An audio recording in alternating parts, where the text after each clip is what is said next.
Partnership form. Dissolution की बात की जाए तो देखिएगा दो तरीके से रहता है डिसोल्यूशन। अगर बात करें, पहली बात की जाए डिसोल्यूशन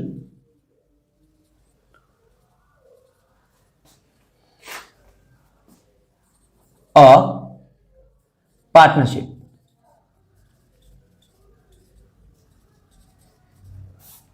और दूसरा रहता है हमारा डिसोल्यूशन ऑफ पार्टनरशिप फर्म।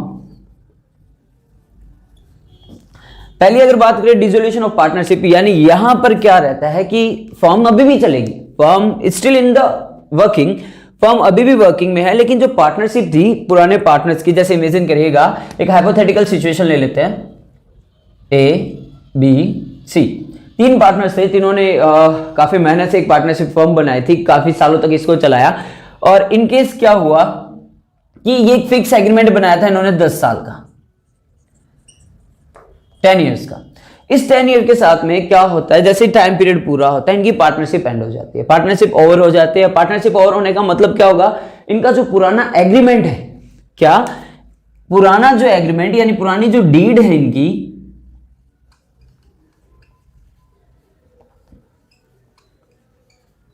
वो ओवर हो जाती है। यहां पे क्या खत्म होता है, इनकी डीड पूरी हो जाती है, लेकिन फर्म अभी भी वर्किंग में। ऑब्वियसली नई एग्रीमेंट बनेगा, तब तक जो पुरानी डीड थी वो खत्म हो गई।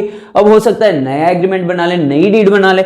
लेकिन नेक्स्ट अगर कंडीशन की देखिए, डिसोल्यूशन ऑफ पार्टनरशिप फर्म, यहां पर इस कंडीशन में क्या हो रहा है, फर्म ही बंद हो रही है। और फर्म बंद हो रही है तो ऑब्वियसली पार्टनरशिप भी बंद हो रही है। फर्म बंद होने का मतलब सब कुछ और हो चुका है, ना ही पार्टनरशिप रहेगी, ना ही कोई एग्रीमेंट रहेगा, है ना ही कोई एडजस्टमेंट्स रहेंगे, ना ही कोई कैलकुलेशंस रहेंगे। कुछ एक टॉपिक जो है फर्म बंद होने के साथ साथ, अब देखो जैसे ही कोई फर्म बंद हुई, इमेजिन करो ए बी सी तीन एक पार्टनरशिप फर्म चला रहे थे, ठीक है, वही हाइपोथेटिकल सिचुएशन अपनी। इसी सिचुएशन में इन्होंने क्या किया, इनकी ये पार्टनरशिप फर्म थी। आज की क्लास थोड़ी सी बड़ी रहेगी तो बने रहिएगा, क्यों, क्योंकि सक्सेस वही हासिल करते हैं जो मेहनत पे ट्रस्ट रखते हैं, यानी जो मेहनत रखता है, जो पैशंस रखते हैं। कुछ एक लाइंस याद आ रही है मेरे पंजाबी स्टूडेंट्स के लिए, तो गौर फरमाइएगा। मेहनत करन दा काम है साडा, मेहनत करन दा काम है साडा, मुल वाहिगुरु पाऊगा। मेहनत करन दा काम है साडा, मुल वाहिगुरु पाऊगा। बड़े दिना तो करा उडिका, बड़े दिना तो करा उडिका, उस्ताद वेखी टेम साडा भी आऊगा। ठीक है, यानी कि वक्त अपना भी आएगा, बस मेहनत करते जाइए, मेहनत पे ट्रस्ट रखिए, अपने आप पे कॉन्फिडेंस रखिए, जो सिलेबस है उसको अपडेटेड रखिए, अपने टाइम स्केड्यूल को बनाकर रखिए, अपने आप आपको सक्सेस अचीव हो जाएगी। इन तीनों ने पार्टनरशिप फर्म को चलाया। एक वक्त ऐसा हुआ कि तीनों ने ये डिसाइड कर लिया कि अब हमें इस फर्म को नहीं चलाना। तो ऑब्वियसली फर्म को नहीं चलाना तो एग्रीमेंट भी खत्म, और साथ के साथ में इनका क्या खत्म, फर्म भी खत्म।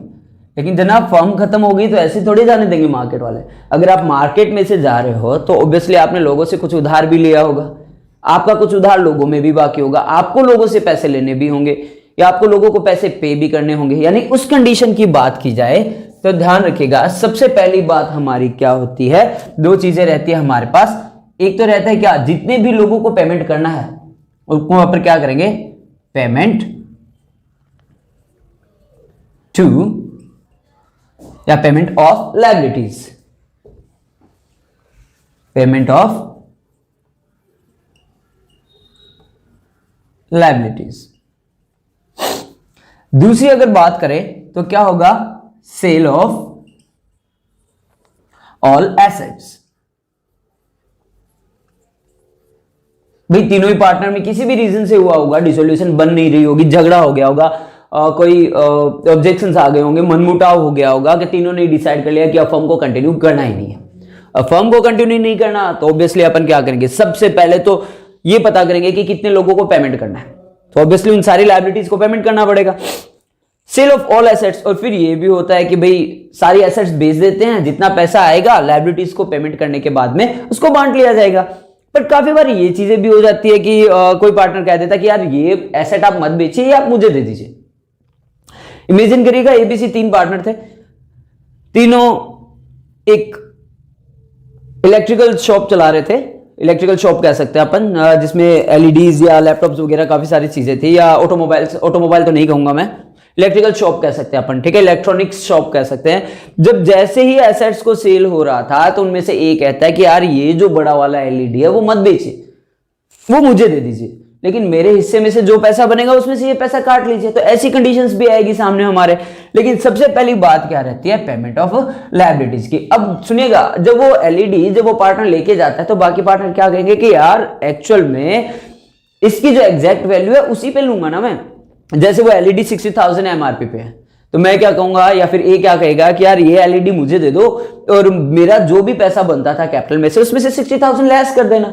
या फिर वो खरीदी थी या फिर मार्केट वैल्यू कितनी थी, उन चीजों को रियलाइज करना पड़ेगा हमें और उन्हीं रियलाइजेशन के हिसाब से उसका पेमेंट हो जाएगा। ठीक है, तो पहली चीज हमें क्या ध्यान में रखनी है, पेमेंट ऑफ लायबिलिटी। जितनी भी लायबिलिटीज है सबको पेमेंट करना पड़ेगा, लेकिन इनको पेमेंट करने के लिए पैसा आएगा कहां से, सेल ऑफ ऑल एसेट्स। पहले सारी प्रॉपर्टीज को बेचिए, जितना पैसा इकट्ठा होता है लायबिलिटीज को पेमेंट कर दीजिए। लायबिलिटीज को पेमेंट करने के बाद में ऑब्वियसली जो कुछ बचेगा वो हम ले जाएंगे। अब देखो एक चीज ये भी आती है कि इन दो चीजों के साथ साथ में काफी बार क्या होता है कि हमें कुछ एक एडजस्टमेंट करने पड़ते हैं, कुछ एक अकाउंट्स बनाने पड़ते हैं। भले ही अपन डिसोल्यूशन कर रहे हैं, फर्म को खत्म कर रहे हैं, तो ऑब्वियसली हिसाब तो करेंगे। अब हिसाब करने के लिए सबसे पहला अकाउंट जो हमें बनाना पड़ेगा वो बनेगा हमारा रियलाइजेशन अकाउंट। यानी इस चैप्टर में अपन कौन कौन से अकाउंट्स बनाएंगे, किन किन की बात करेंगे, रियलाइजेशन अकाउंट की बात करेंगे। दूसरी बात अगर हमारी होगी तो वो रहेगी पार्टनर्स कैपिटल अकाउंट।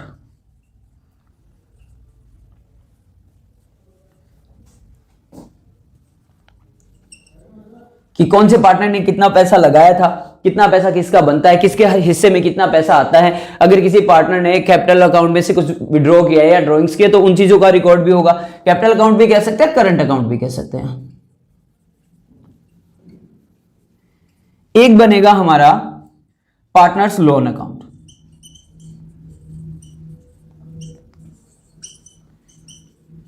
अब पार्टनर्स लोन अकाउंट की बात करें तो देखिएगा ये टर्म एंड कंडीशंस पे रहता है। अगर क्वेश्चन आपको कहता है कि आपको पार्टनर्स लोन अकाउंट बनाना है तो डेफिनेटली आपको बनाना पड़ेगा, बट मैं तो यही कहूंगा कि आप पहले से बना के रखिए। ठीक है, एक रहता है हमारा, देखो मैं एक छोटी सी चीज और बता देता हूं पार्टनर्स लोन अकाउंट के बारे में कि इसकी दो कंडीशंस रहती है।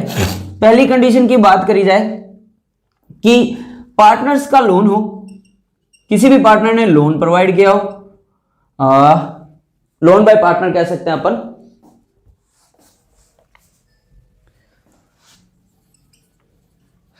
लोन प्रोवाइडेड बाय पार्टनर, पहली कंडीशन तो ये। और दूसरी कंडीशन ये भी हो सकती है कि भाई पार्टनर का लोन कौन सी साइड दिया हुआ हो, लायबिलिटी साइड, लायबिलिटी साइड में दिया हुआ हो। ऑब्वियसली लायबिलिटी साइड है तो हमारा लोन ही होता है। कई बार ये भी होता है कि हमने पार्टनर्स के अलावा किसी और से लोन लिया हुआ है, सॉरी फॉर दैट, अगर हमने किसी और से लोन लिया हुआ है तो हमें पार्टनर्स लोन अकाउंट बनाने की जरूरत नहीं पड़ेगी। अगर हमें क्वेश्चन कहता है पार्टनर्स लोन अकाउंट बनाइए तो definitely we need to prepare that. Next और लास्ट जो अपना बनेगा वो बनेगा बैंक अकाउंट। बैंक अकाउंट कह सकते हैं, कैश अकाउंट कह सकते हैं। ध्यान रखिएगा यही मेन सोर्स रहेगा हमें ये वेरीफाई करने के लिए कि हमारा क्वेश्चन सही है या गलत। अगर ये मैच हो जाता है यानी डेबिट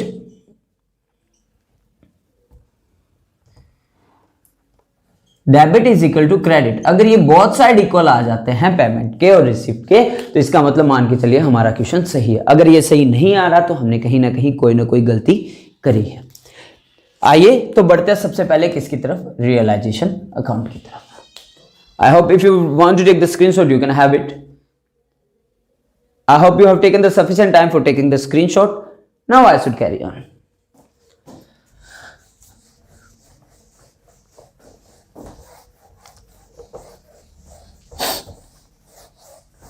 मैं हेडिंग रब कर रहा हूं यहां से ताकि क्योंकि अब हमें जरूरत नहीं है तो अपन अच्छे से स्पेस को यूटिलाइज कर सके।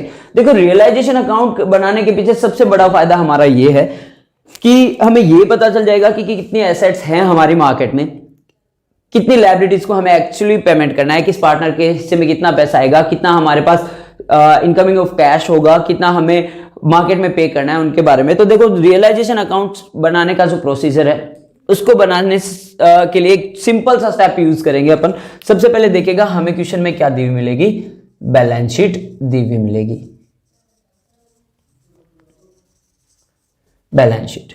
और बैलेंस शीट का फॉर्मेट सभी को याद है, आई होप याद भी होगा। चलिए फिर भी मैं फॉर्मेट बना ही देता हूं, यहां पे थोड़ा सा स्पेस यूज करेंगे अपन। चलिए इतना काफी है हमारे लिए।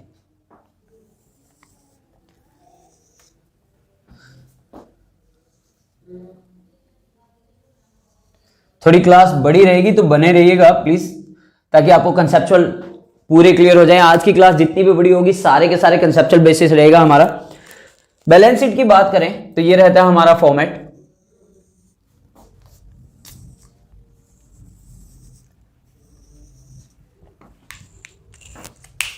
I should switch the marker.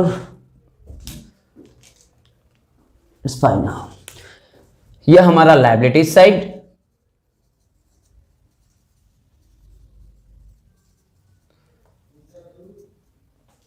ये हमारा एसेट साइड,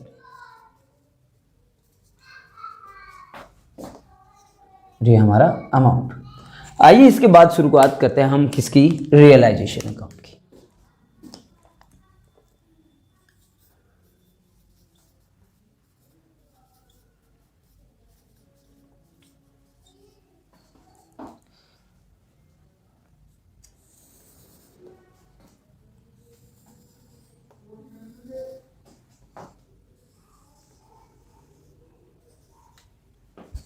ध्यान रखिएगा आपको फॉर्मेट ऐसा कॉपी नहीं करना है, जिगजैग लाइन में नहीं बनाना है आपको। Definitely you are having a scale in your hand, तो ऑब्वियसली आप स्केल से बनाना है आपको। आप इस तरीके की लाइन का फॉर्मेट ना यूटिलाइज करें।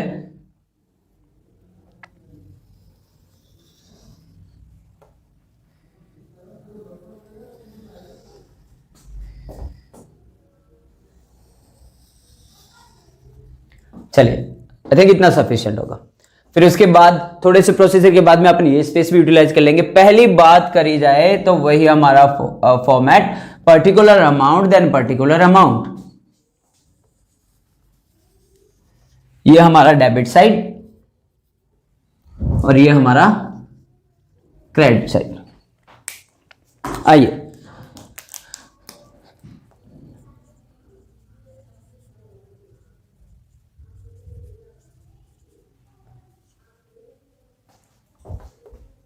then again particular then amount।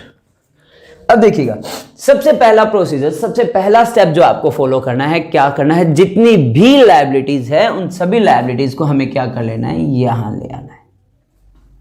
और किस मैन हेड से लेके आएंगे, ऑब्वियसली अपन हम लिखेंगे बाय बैलेंस बीडी।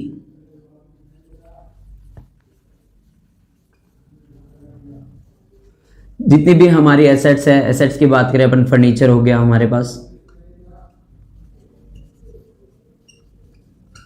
बीआर हो गया हमारे पास, स्टॉक हो गया हमारे पास, लैंड एंड बिल्डिंग हो गया, मतलब सारी एसेट्स, प्लांट एंड मशीनरीज है ना, जितनी भी एसेट्स है अपन सबको यहां लिखेंगे।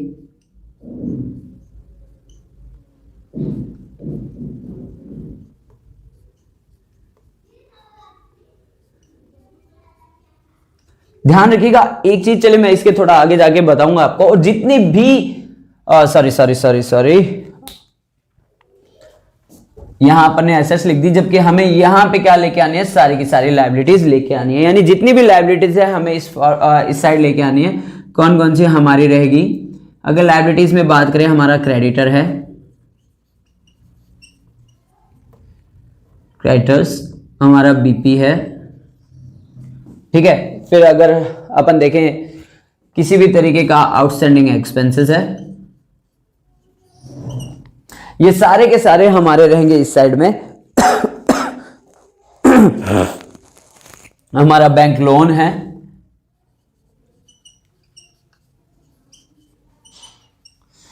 ऑब्वियसली इनका टोटल इनको अपन कहां रखेंगे, इनके अमाउंट को अंदर रखेंगे।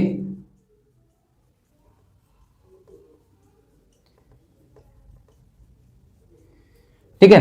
अब आप ये कहेंगे कि सर लायबिलिटी साइड तो हमारे रिजर्व्स भी आते हैं, उनके बारे में भी बात करेंगे। पहले बैलेंस शीट का काम पूरा कर देते हैं, और यहां की तरफ बात की जाए तो जितनी भी हमारी एसेट्स हैं हम सारी एसेट्स को यहां ले आएंगे। आपको ये क्रॉस बनाकर नहीं दिखाना है, याद रखिएगा। यहां लिखेंगे अपन to balance BD, furniture, stock, marker has got a bit light,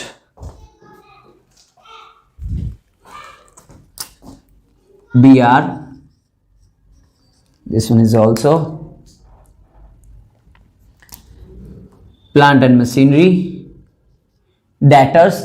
हाँ, एक चीज चलिए मैं बता देता हूं आपको, डेटर्स जब नाम आ ही गया है हमारे सामने, डेटर्स जितने भी रहेंगे वो हमारे क्या रहेंगे, ग्रॉस वैल्यू पे रहेंगे। काफी सारे स्टूडेंट एक गलती कर देते हैं कि देखिएगा कैसे, कि यहां पर हमें दिया होता है डेटर और माइनस उसमें लिखा हुआ प्रोविजन, प्रोविजन फॉर डेटर्स या डाउटफुल डेट्स, और उसमें से इसको माइनस करके बाहर दिखाया होता है ये।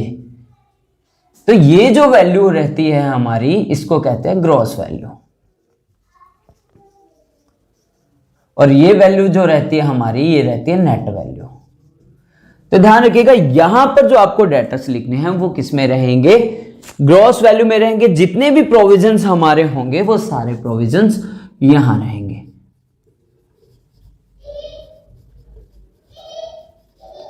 सारे प्रोविजंस को हमें यहां लिख देना है, ठीक है। ये ग्रॉस वैल्यू रहेगी, प्रोविजन उस साइड रह जाएंगे।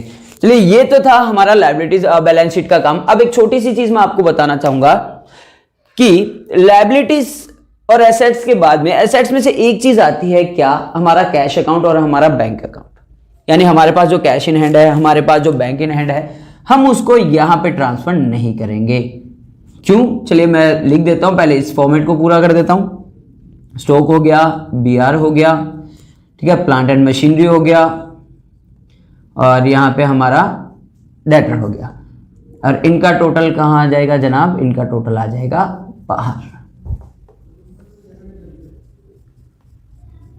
हाँ, मैं बता रहा था आपको कि एसेट साइड, अब आप कहेंगे सर हमारा कैश बैलेंस भी होता है, हमारा बैंक बैलेंस भी होता है, तो ऑब्वियसली हमें कैश बैलेंस को और बैंक बैलेंस को यहां नहीं दिखाना। क्यों नहीं दिखाना? जो एडजस्टमेंट्स है मैं यहां पे यूटिलाइज कर रहा हूं। अपन नंबर 1 डालेंगे और साथ साथ में उनको लिखते चले जाइएगा। अगर आपको स्क्रीनशॉट लेना है, आप थोड़ा सा पीछे जाकर के स्क्रीनशॉट ले लीजिएगा यहां तक का, इसके बाद का यहां का स्पेस मैं यूटिलाइज कर रहा हूं। चलिए, पहला अगर पॉइंट हम लिखें, यानी कि क्या कैश और bank balance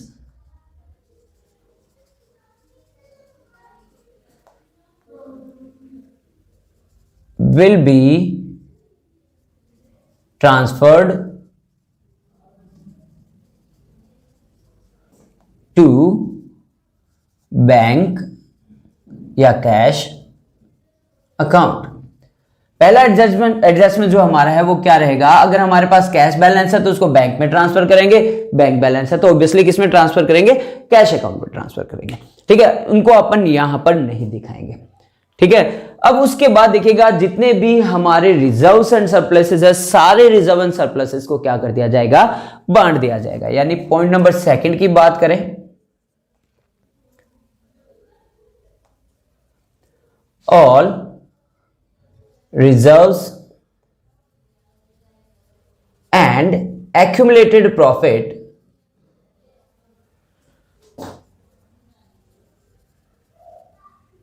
and losses, profit और लॉसेस भी कह सकते हैं आप, accumulated profit और losses will be distributed among all partners in old ratio, in old PSR, कि जितना भी एक्यूमुलेटेड प्रॉफिट एंड लॉसेस का बैलेंस है या कोई भी रिजर्व एंड सरप्लस पड़ा है हमारे पास, तो वो सारा रिजर्व एंड सरप्लस किस में बांट दिया जाएगा, पार्टनर्स में बांट दिया जाएगा, ओल्ड PSR में, ठीक है। एक चीज और मैं आपको बताना चाहूंगा कि गुडविल भी इस अकाउंट में नॉर्मल एसेट की तरह ट्रीट की जाएगी। अगर कोई गुडविल है तो अपन गुडविल को भी लिखेंगे यहां पे।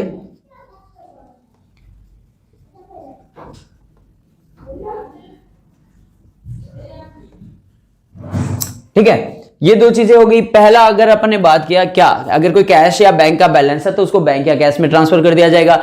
दूसरा, जितने भी reserves and accumulated profit and losses है उनको ओल्ड पार्टनर्स में, ओल्ड पीएसआर में डिस्ट्रीब्यूट कर दिया जाएगा। ठीक है, एक चीज और आपको इस चैप्टर में इंपॉर्टेंट देखने को मिलेगी, वो है हमारी number 3 IFR, investment fluctuation reserve. देखिएगा, इन्वेस्टमेंट फ्लक्चुएशन रिजर्व की बात करें तो आप ये कहेंगे सर रिजर्व को भी बांटना है क्या? बशर्ते बांटना है, but term and condition is that कि अगर अकेला फ्लक्चुएशन रिजर्व है, यानी कि मैं कहना चाहूंगा या एक्सप्लेन करना चाहूंगा कि अगर इन्वेस्टमेंट फ्लक्चुएशन रिजर्व अकेला दिया हुआ है लायबिलिटीज साइड में, तो ऑब्वियसली उसको बांट दो पुराने पार्टनर्स में, ओल्ड पीएसआर में। लेकिन अगर investment fluctuation reserve with assets दिया हुआ है,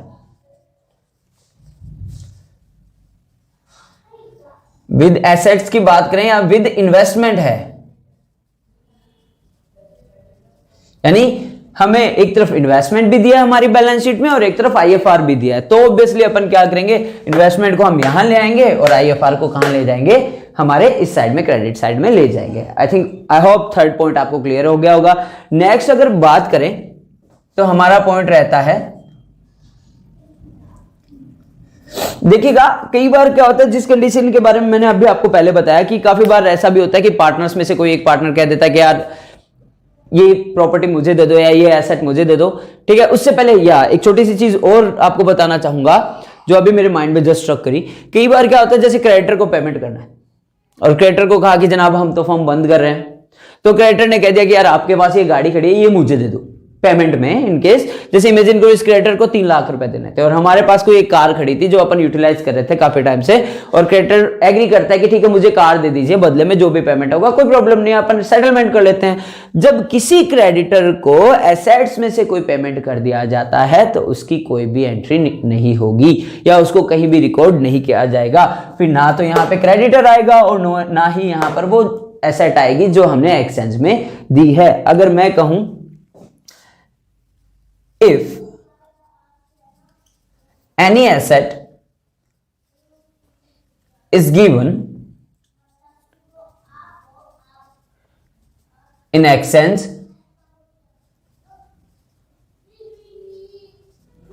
of any liability, then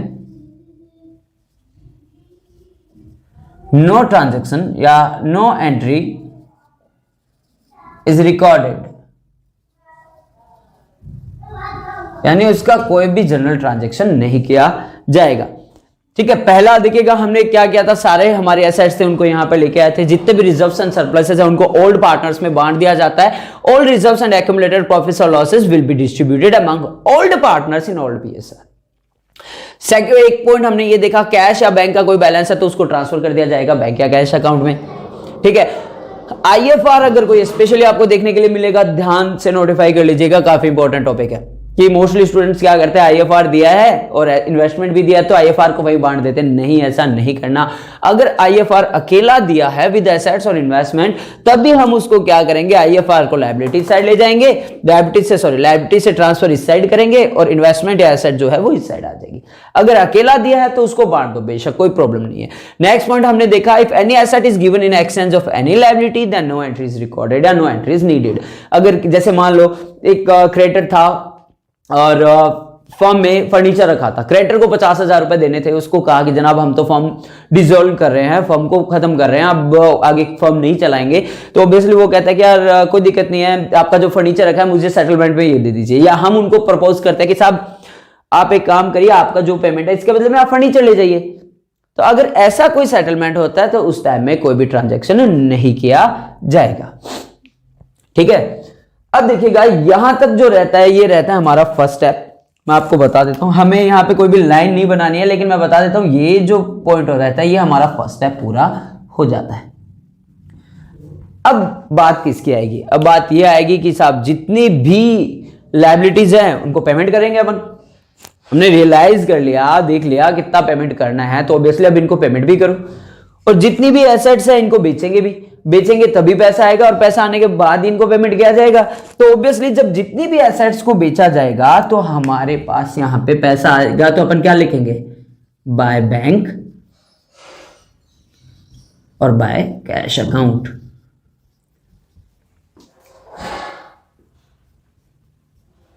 मैं यहां पे लिख देता हूं सेल ऑफ एसेट। ठीक है, जितना भी पैसा इनको बेचने पे आएगा सारा कौन सी साइड रिकॉर्ड कर दिया जाएगा, बाय बैंक या by cash account, sale of asset. और जितनी भी लायबिलिटीज है उनको पेमेंट करेंगे। तो हम यहां पे क्या लिखेंगे, टू बैंक या कैश अकाउंट पेड टू या पेड फॉर लायबिलिटीज।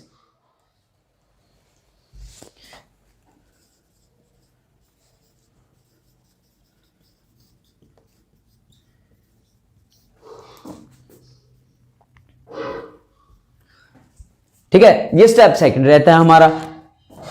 अब उसके बाद एक छोटी छोटी एक दो चीजें और रहती है। देखिएगा कई बार क्या होता है, जब रियलाइजेशन अकाउंट बनाना होता है तो उसके कुछ एक्सपेंडिचर्स लगते हैं। जैसे मानो एबीसी 3 पार्टनर थे और रियलाइजेशन पे एक्सपेंडिचर हो रहा है। ऑब्वियसली जनरली अगर उसको फर्म उसको पे कर रही है तो उसके लिए डायरेक्ट स्टेटमेंट या एंट्री क्या आ जाएगी, टू बैंक अकाउंट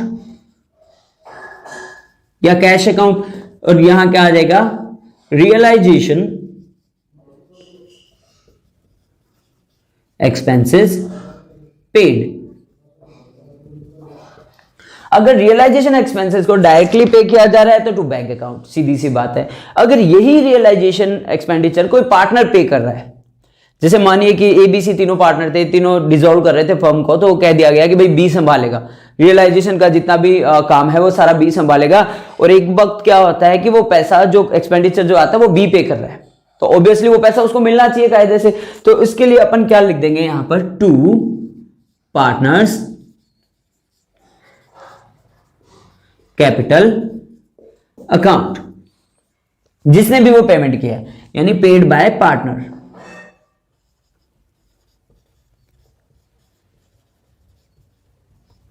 ठीक है, अब एक चीज ये भी आती है हमारे सामने कि जब फर्म डिसॉल्व हो रही है तब काफी बार कोई भी पार्टनर ये कह देता है कि यार अपन फर्म तो डिसॉल्व कर रहे हैं बट मेरे को इस चीज की जरूरत है, तो ऑब्वियसली ये चीज मुझे दे दीजिए। जैसे एग्जांपल मैंने स्टार्टिंग में दिया था कि जैसे कोई इलेक्ट्रॉनिक्स की शॉप है, मैंने कह दिया हम 3 पार्टनर थे, मैंने कहा यार फर्म तो डिसॉल्व कर रहे हैं बट ऑब्वियसली मुझे एक एलईडी की जरूरत है, मैं मार्केट से खरीदूंगा, इससे अच्छा हमारी फर्म में ही रखिए, तो मुझे दे दीजिए, जो भी रियलाइज्ड वैल्यू है वो मेरे कैपिटल में से काट लीजिएगा।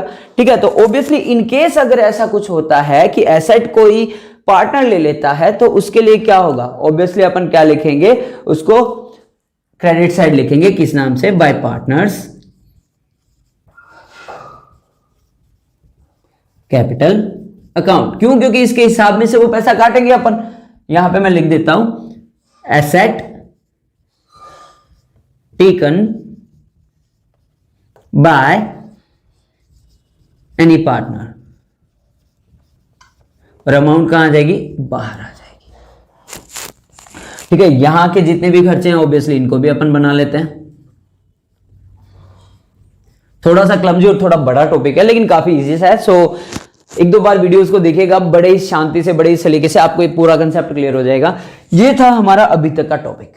अब बात ये आती है कि जनाब जितना पैसा आया, अब और कुछ नहीं करना, यहां का टोटल करिए और इस साइड का टोटल करिए। अगर इस साइड का टोटल कम आ रहा है तो ऑब्वियसली अपन क्या करेंगे, यहां हम लिख देंगे टू पार्टनर्स कैपिटल अकाउंट या profit transfer to partners capital account, to profit transfer to partners capital account, A is capital account, B is capital account, C is capital account, जो भी ऑल रेशियो है उसमें profit बन जाएगा।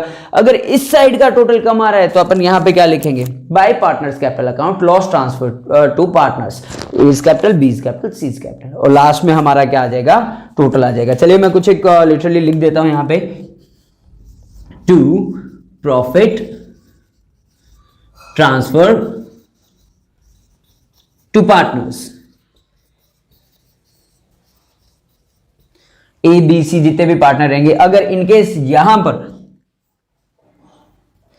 और अगर loss होता है, अगर इस साइड का टोटल कम आ रहा है क्रेडिट साइड का, तो यहां क्या आ जाएगा, by loss to partners, transfer to partners, वही ए बी सी, ठीक है। और उसके बाद लास्ट में हमारा क्या आ जाएगा, टोटल आ जाएगा। ये था हमारा रियलाइजेशन अकाउंट। आई होप आपके लिए ये क्लास काफी बेनिफिशियल रहेगी, न्यूमेरिकल पर भी बढ़ेंगे, बट आज की जो क्लास थी वो पूरी की पूरी बेसिक कंसेप्चुअल को लेकर थी, ठीक है। स्टार्टिंग में हमने बैलेंस शीट में क्या देखा, बैलेंस जितना भी था वो सारा इधर ट्रांसफर किया, क्रेडिट लायबिलिटीज थी सारे यहां लेकर आए, किनको छोड़ा हमने छोड़ा रिजर्व एंड सरप्लसेस को, हमने छोड़ा कोई भी इन्वेस्टमेंट फ्लक्चुएशन रिजर्व है उसको छोड़ दिया था, ठीक है। सारा हम यहाँ ले आए, एसेट्स की बात करें सारे हम इधर लेके आए थे, furniture, stock, BR, plant and machinery, debtors की बात करी तो ग्रॉस वैल्यू पे थी, कैश को छोड़ा, बैंक को छोड़ा, उसके अलावा किसी चीज को भी नहीं छोड़ा, ठीक है। गुडविल को भी हमने किस में माना, एक सिंपल एसेट या नॉर्मल एसेट की तरह ट्रीट किया।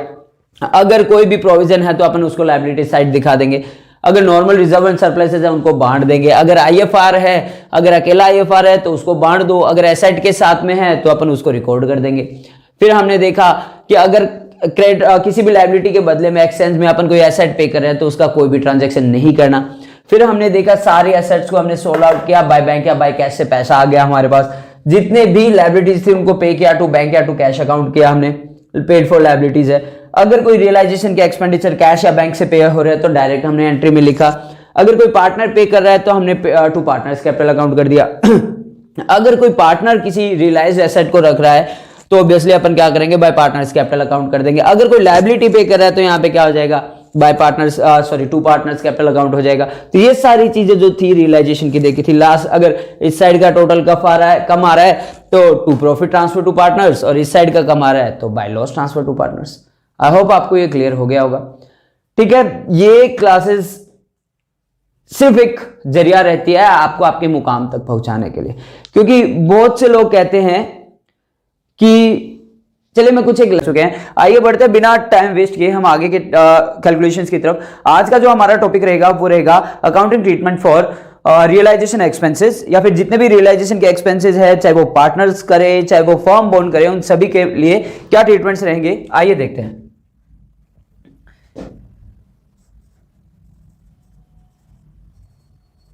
Accounting treatment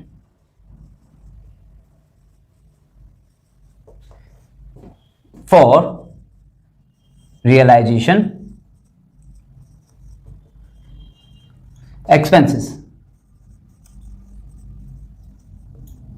accounting treatment for realisation expenses, यानी कि इमेजिन करिएगा जब कभी कोई फर्म डिसॉल्व होती है तो हमें क्या करना पड़ता है, सारे एसेट्स को रिवैल्यूएट करना पड़ता है, रियलाइज करना पड़ता है हमें कि हमारे पास कितनी एसेट्स है, कितने लोगों को हमें पैसा चुकाना है, किस लेवल तक हम हमारे रिसोर्सेज को यूज कर सकते हैं, क्या क्या रिसोर्सेज हमारे पास अवेलेबल है जिनसे हमें लोगों को जिनको पे बैक करना था उनको पे किया जा सके। अगर बात करें accounting treatment for realisation expenses की, तो किसी भी डिसोल्यूशन में दो तरीके के एक्सपेंसेस होंगे। अगर बात करें उन एक्सपेंसेस की तो पहला देखिएगा, एक एक्सपेंसेस जो रियलाइजेशन से रिलेटेड हो, रियलाइजेशन एक्सपेंसेस जिनको कौन पे करता है। भाई देखो रियलाइजेशन के एक्सपेंसेस है तो दोनों के ही हो सकते हैं, फर्म के भी हो सकते हैं, बोन बाय पार्टनर भी हो सकते हैं। तो अगर रियलाइजेशन के एक्सपेंसेस है तो किससे रिलेटेड रहेंगे, फर्म से रिलेटेड, ठीक है। यानी कि जितना भी खर्चा है फर्म का रहेगा। एक जो पार्टनर के जो एक्सपेंसेस है वो हम कहां एडजस्ट करेंगे, पार्टनर्स कैपिटल अकाउंट में। ये दो तरीके के एक्सपेंडिचर्स रहते हैं हमारे किसी भी फर्म के डिसोल्यूशन में या किसी भी बिजनेस के डिसोल्यूशन की अगर बात की जाए तो। अगर बात करें एक्सपेंसेस को लेकर के तो मैं पहले ही बता चुका हूं, एक्सपेंसेस दो तरीके के होते हैं हमारे। पहला एक्सपेंस जो फर्म बोन करती है और दूसरा एक्सपेंस जो पार्टनर बोन करती है। आइए देखते हैं उन दोनों के बारे में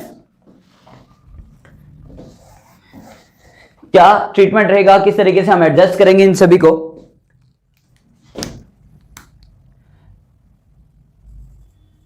एक्सपेंसेस सॉरी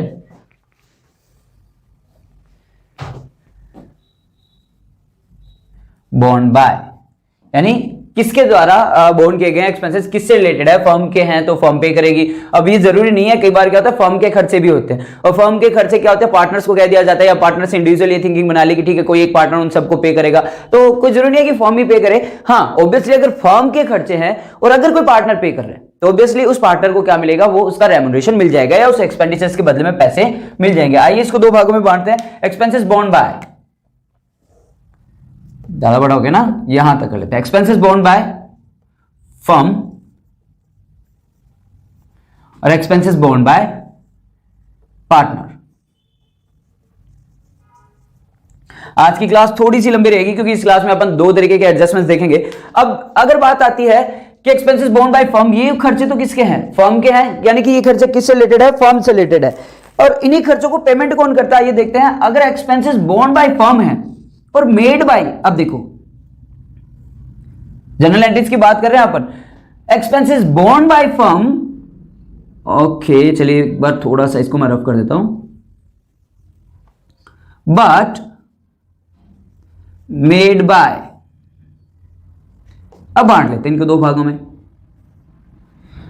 खर्चे हैं तो किसके, फर्म के, लेकिन पेमेंट कौन कर रहा है, फर्म भी कर सकती है पार्टनर भी कर सकते हैं। उन सीक्वेंसेस में इनकी एंट्री क्या रहेगी देखिएगा, expenses borne by firm but made by, अगर फर्म करेगी उनका पे तो भाई सीधी सी बात है जिसका खर्चा था उसी ने पे कर दिया, तो ऑब्वियसली हमारे कैश अकाउंट या बैंक अकाउंट से पेमेंट होगा। तो हमारी एंट्री क्या हो जाएगी इसकी, realisation account debit to bank या कैश अकाउंट। देखिएगा फिर बता देता हूं, expenses borne by firm and made by firm, खर्चे थे भी फर्म के और चुकाए भी फर्म ने, तो सीधा बैंक अकाउंट या कैश अकाउंट से चला जाएगा। अगर यही खर्चे फर्म के होते हैं लेकिन मेड बाय पार्टनर है, अगर इनका पेमेंट कोई पार्टनर कर रहा है तो उसकी एंट्री क्या रहेगी देखिएगा, रियलाइजेशन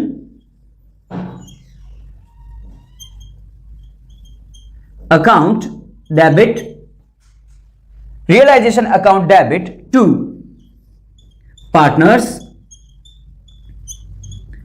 कैपिटल अकाउंट।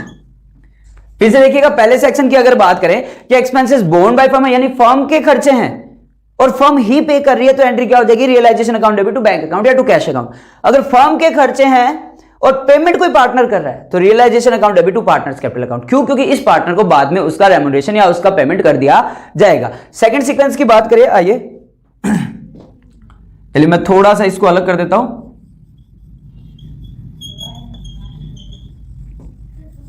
ये लीजिए ताकि हमारे पास कंप्लीटली स्पेस बच जाएगा। एक्सपेंसेस बोर्न बाय पार्टनर, अगर खर्चे हैं किसके, पार्टनर के हैं और पेमेंट कौन कर रहा है, एंड मेड बाय, देखिएगा expenses borne by partner and made by, वही दो फॉर्मेट, दो अलग अलग हमारे कौन कौन से, एंड मेड बाय फर्म और मेड बाय पार्टनर। दोनों दिखने में सेम से हैं लेकिन ध्यान रखिएगा दोनों में थोड़ा सा डिफरेंस है। यहां पर खर्चे भी फर्म के थे, पे भी फर्म ने किया, रियलाइजेशन टू बैंक। खर्चे फर्म के थे, पेमेंट कौन कर रहा है, पार्टनर कर रहा है, तो realisation account debit to partners capital account. Same sequence की अगर बात करें कि भाई खर्चे हैं किसके, पार्टनर के, पे कौन कर रही है, फर्म कर रही है, तो ऑब्वियसली फर्म क्या करेगी, उस पार्टनर से वो पैसा लेगी। भाई मेरा खर्चा था, मैंने फर्म के अकाउंट में से पैसा निकाल लिया, या मैंने फर्म को या फिर मेरी जो पार्टनरशिप फर्म है या मेरे जो भी पार्टनर है मैंने उनको कह दिया कि यार ये पैसा आप दे दीजिए एक बार, तो ऑब्वियसली जब कभी भी हिसाब किया जाएगा तो मुझसे वो पैसा लिया जाएगा। तो यहां पर हम क्या कर देंगे, partners capital account debit to bank या cash account.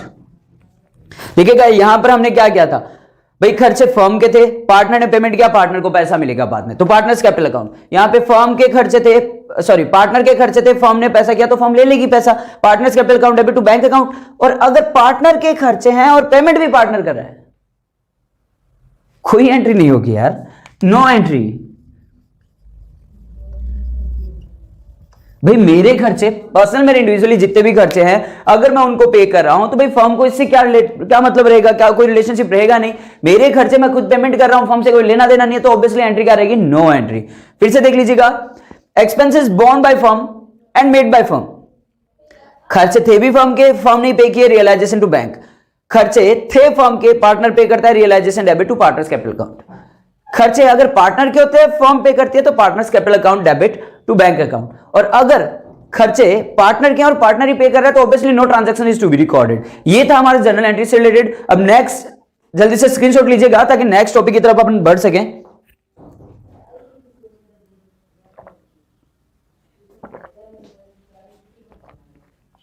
I hope you have taken the screenshot. आइए एक और इंपॉर्टेंट टॉपिक देखते हैं और हमारी वीडियो को पूरा करेंगे। इसके बाद एक और वीडियो और आएगी और हमारा डिसोल्यूशन ऑफ पार्टनरशिप फर्म पूरा हो जाएगा।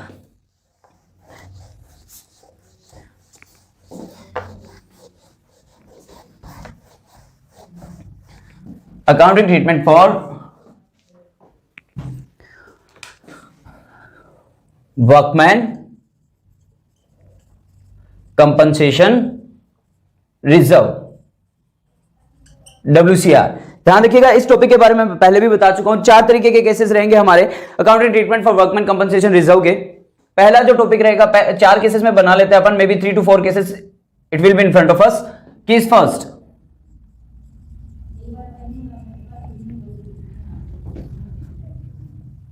Case second. ये एक ऐसा टॉपिक है जो ऑब्वियसली आपको क्वेश्चन में मिलने वाला है और काफी इंपॉर्टेंट टॉपिक रहेगा आपके बोर्ड एग्जाम से रिलेटेड। पहले केस की अगर बात करें कि भाई इमेजिन कर लेते हैं, चलिए हमारे पास WCR, ये चारों केसेस में इसी हाइपोथेटिकल कंडीशन को अपन कैरी ऑन करेंगे। वर्कमैन कंपनसेशन रिजर्व हमारे पास है कितना? 2 लाख रुपए का। और केस फर्स्ट की अगर बात की जाए तो केस फर्स्ट कहता है, और 3 पार्टनर मान लेते हैं हम यहां पर, या 2 ही मान लेते हैं, चलिए X और Y। प्रॉफिट शेयर कर रहे हैं किस रेशो में? 1:1 में। Case first, when there is not any claim for WCR। पहला केस क्या कहता है? जब हमारे पास वर्कमैन कंपनसेशन फंड का या वर्कमैन कंपनसेशन रिजर्व का कोई भी क्लेम नहीं होता, तो उस चक्कर में अपन क्या करेंगे? सीधी सी बात है, जब कोई क्लेम ही नहीं है तो सबसे पहले हम उसको ना तो हम कहीं पे ट्रांसफर कर सकते हैं। याद करिएगा जब पहला वीडियो था तब मैंने क्या कहा था, जितने भी रिजर्व अगर दिए गए हैं और उनसे रिलेटेड कोई भी एसेट्स नहीं है तो ऑब्वियसली उनको क्या कर दिया जाएगा? पार्टनर्स में बांट दिया जाएगा। अब वर्कमैन कंपनसेशन रिजर्व है तो ऑब्वियसली रिजर्व सारे के सारे क्या होते हैं? हमारे लायबिलिटी होते हैं। और लायबिलिटीज का हमेशा कौन सा बैलेंस होता है? क्रेडिट बैलेंस होता है। तो इसको जब बांटेंगे तो हमारी एंट्री क्या रह जाएगी? लायबिलिटी है, क्रेडिट बैलेंस है, जब एडजस्ट करेंगे तो क्या करेंगे? डेबिट करेंगे। हमारी एंट्री होगी workman compensation reserve account debit to partners capital account. कितने पार्टनर हमारे पास? 2 पार्टनर है तो हम लिख देंगे टू एक्स कैपिटल अकाउंट। ध्यान रखिएगा आपको पेपर करते टाइम में कोई भी शॉर्ट फॉर्म को यूटिलाइज नहीं करना है। To Y's capital account. कितना था हमारे पास? 2 लाख रुपए। कितना कितना बांट देंगे? 1 लाख और 1 लाख। यह था हमारा पहला केस कि जब हमारे पास कोई भी क्लेम ना हो वर्कमैन कंपनसेशन रिजर्व का, तो ऑब्वियसली अगर कोई क्लेम ही नहीं है तो सीधा का सीधा अपन क्या करेंगे? उसको ट्रांसफर कर दिया जाएगा। किनमें? Among old partners and old PSR। आइए same condition, same hypothetical condition लेते हैं, केस सेकंड बनाते हैं। और केस सेकंड है हमारा when we have a claim for ₹80,000 कि भाई हमारे पास वर्कमैन कंपनसेशन रिजर्व भी कितना दिया हुआ है? 2 लाख रुपए दिया हुआ है। और एक क्लेम दिखा रहा है हमें एडिशनल इंफॉर्मेशन में कि वर्कमैन कंपनसेशन फंड का क्लेम आ रहा है 2 लाख रुपए का। तो ऑब्वियसली क्या करें? सबसे पहले हमने बनाया ही इसलिए था वर्कमैन कंपनसेशन रिजर्व की, इनकेस इन फ्यूचर जब हमें जरूरत पड़ेगी तो हम इसको यूटिलाइज कर सके। तो सबसे पहले हम इन्हीं 80,000 को एडजस्ट करते हैं। आइए हमारी एंट्रीज क्या रहेगी? पहली एंट्री होगी हमारी क्या? Workman compensation reserve account debit 80,000। कहां एडजस्ट करना है ये पैसा, कहां से, टू रियलाइजेशन अकाउंट 80,000। अब देखिएगा हमारे पास वर्कमैन कंपनसेशन रिजर्व था कितना, 2 लाख रुपए का। हमने एडजस्ट कितना कर लिया, 80,000। तो सबसे पहले इनको पेमेंट कर देते हैं, सॉरी जो भी हमने क्लेम किया उसको पेमेंट करेंगे। रियलाइजेशन को क्रेडिट किया है तो ऑब्वियसली नेक्स्ट एंट्री हमारी क्या हो जाएगी, realisation account debit to bank account 80,000। ये लीजिए 2 एंट्रीज हो चुकी है हमारी। नेक्स्ट अगर बात करें, देखिएगा वर्कमैन कंपनसेशन रिजर्व था हमारे पास 2 लाख, हमने एडजस्ट कितना किया 80,000 का। अब हमारे पास बचा कितना है 1,20,000। अभी भी हमारे पास still we are having 1,20,000 rupees in our workman compensation reserve. तो क्या किया जाए उसका, ये पॉकेट में डाल लेते हैं। हाँ ऑब्वियसली जो पार्टनर्स हैं उनको बांट दिया जाएगा। एंट्री क्या रहेगी, वर्कमैन, थर्ड एंट्री जो रहेगी हमारी workman compensation reserve account debit, same entry हो जाएगी हमारी केस फर्स्ट की तरह, टू एक्स कैपिटल अकाउंट और टू वाइज कैपिटल अकाउंट। मैं फिर रिपीट कर देता हूं, आपको जितनी भी एंट्रीज है किसी में भी शॉर्ट फॉर्म को यूटिलाइज नहीं करना, आपको फुल फॉर्म सी लिखनी है। कितना बचा था हमारे पास 1,20,000 और अकॉर्डिंग टू पीएसआर कितना बांट रहे हैं 1:1 में, तो दोनों पार्टनर्स के पास कितना चला जाएगा 60,000 देन 60,000। ये लीजिए केस सेकंड की बात की थी हमने, when we have a claim for ₹80,000। 2 lakh रुपए का कंपनसेशन रिजर्व था, 80,000 का क्लेम था। पहले WCR को ट्रांसफर किया रियलाइजेशन अकाउंट से, फिर उसके बाद रियलाइजेशन से पेमेंट किया 80,000 रुपए का। बाद में क्या कर दिया, जो बचा था उसको पार्टनर्स में बांट दिया। WCR account debit to X capital account to Y's capital account, 1,20,000 debit में और 60,000 क्रेडिट में। ये था हमारा केस सेकंड। नोट डाउन करें, फिर उसके बाद बढ़ते हैं हम हमारे केस थर्ड की तरफ में। आई hope you have taken the screenshot. अब मुझे आगे बढ़ जाना चाहिए। चलिए मैं इतना ही रफ कर लेता हूं और इसको हम कर देते हैं अलग।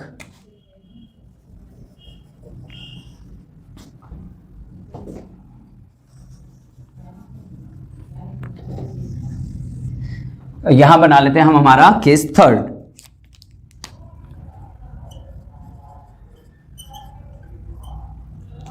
और केस थर्ड हमारा क्या रहेगा,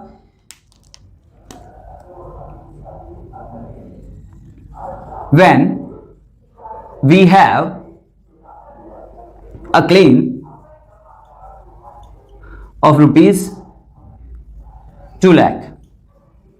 भाई हमारा रिजर्व कितने रुपए का है, 2 लाख रुपए का, और ऑब्वियसली क्लेम कितना कह रहा है, 2 लाख रुपए ही कह रहा है।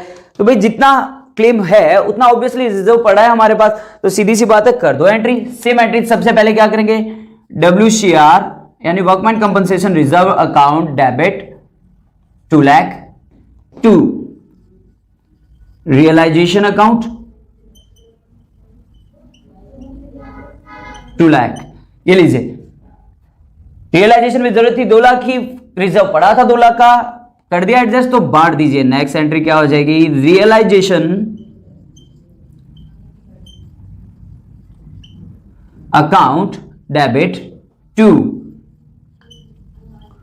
बैंक या कैश अकाउंट 2 लाख रुपए। और जो बाकी बच गया उसका क्या करें, कुछ बचा है क्या, कुछ बचा ही नहीं। क्या 2 लाख का रिजर्व था, 2 लाख का क्लेम था, बांट दिया, कर दिया पेमेंट, बात खत्म, अब कुछ बचा ही नहीं। केस थर्ड ये था। पहले केस में हमारे पास क्लेम 80,000 का था, सॉरी पहले केस में तो कोई क्लेम था ही नहीं, कोई क्लेम नहीं था, तो ऑब्वियसली ओल्ड पार्टनर्स में ओल्ड पीएसआर में बांट दिया गया। सेकंड में हमारे पास 80,000 का था, WCR डेबिट किया 80 से, रियलाइजेशन क्रेडिट किया 80,000 से, रियलाइजेशन टू बैंक कर दिया, जो बच गया पार्टनर्स पे बांट दिया। केस थर्ड में देखा कि जितने का रिजर्व था उतने का ही क्लेम था, तो ऑब्वियसली क्या किया, WCR account debit 2 lakh to realisation account 2 lakh, और कुछ बचा ही नहीं, और पहले इसको पेमेंट कर दिया realisation account debit to bank account 2 lakh रुपए से। अब कुछ नहीं बचा तो ऑब्वियसली बांटेंगे क्या, कुछ भी नहीं। आइए बढ़ते केस फोर्थ की तरफ और पूरा करते हैं इस टॉपिक को।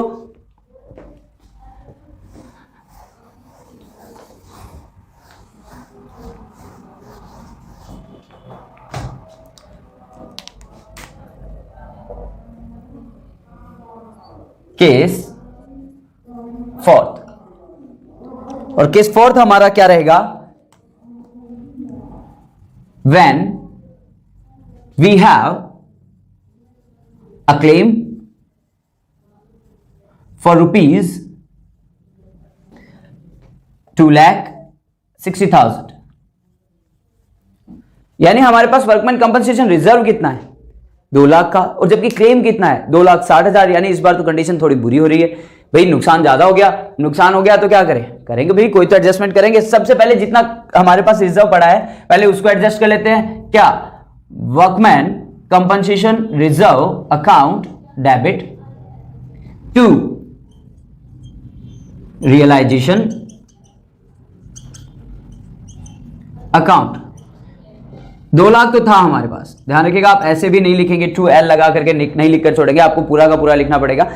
अब भाई जितना क्लेम रखा है और प्रोविजन उससे कम पड़ रहा है, तो सबसे पहले इसको तो पेमेंट करिए, चलिए इनको तो पेमेंट करते हैं। Realisation account debit to bank या कैश अकाउंट, कितना 2 लाख।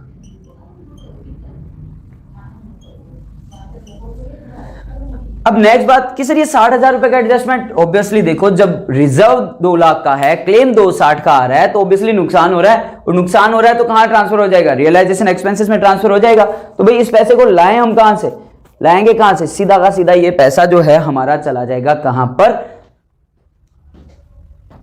देखो यहां पर बैंक की बात करें तो एक छोटी सी माइनर मिस्टेक हुई है कि भाई पैसा तो हमें कितना देना पड़ेगा, ऑब्वियसली पूरा देना पड़ेगा, कि क्लेम पे करना है तो 2,60,000,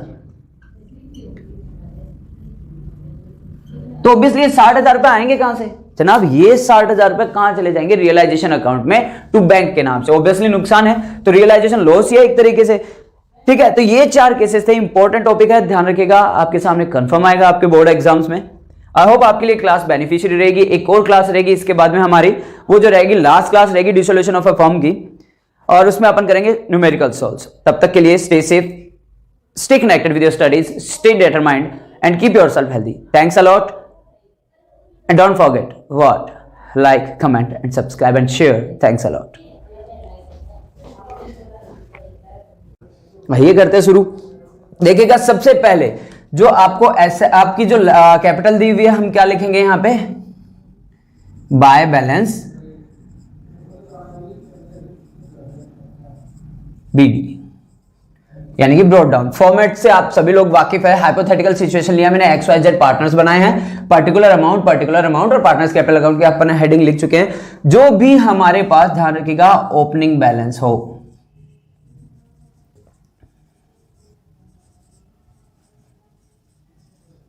ओपनिंग बैलेंस किसका, कैपिटल का। ऑब्वियसली कैपिटल अकाउंट बना रहे हैं तो कैपिटल का बैलेंस ही लिखेंगे, तो अपन कहां लिख देंगे, यहां ले आएंगे।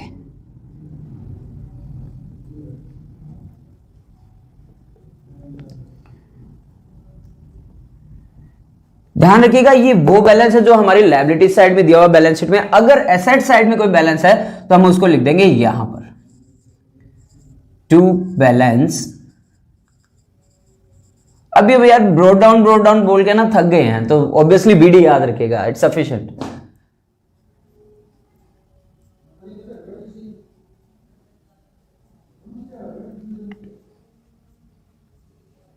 अगर एसेट साइड में कोई ओपनिंग बैलेंस दिया हुआ है, चलिए मैं यहां पे लिख देता हूं,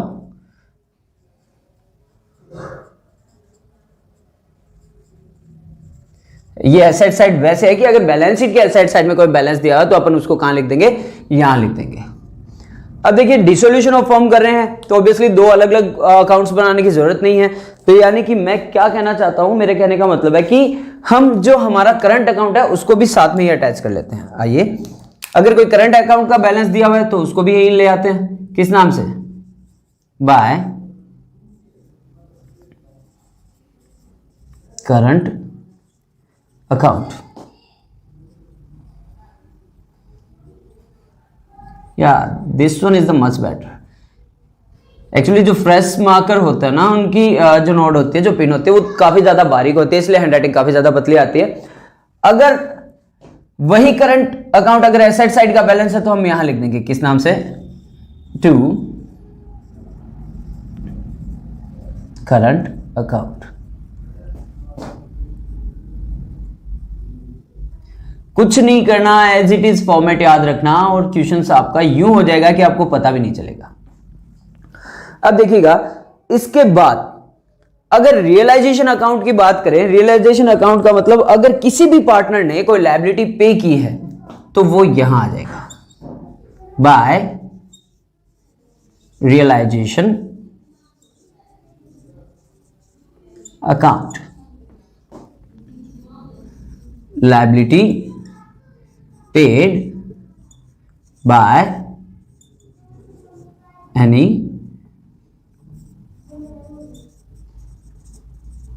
पार्टनर, चाहे वो ए ने की हो, बी ने की हो या सी ने की हो, सबका अपन किसी ने भी की होगी, अपन उसको यहां लिख देंगे। चलिए मान लेते हैं ए बी सी तीनों ने करी हो, ठीक है। आपको बाकायदा क्वेश्चन में डिनोट होगा कि किसने लायबिलिटी पे की है, उसको अपन यहां नोटिफाई कर देंगे।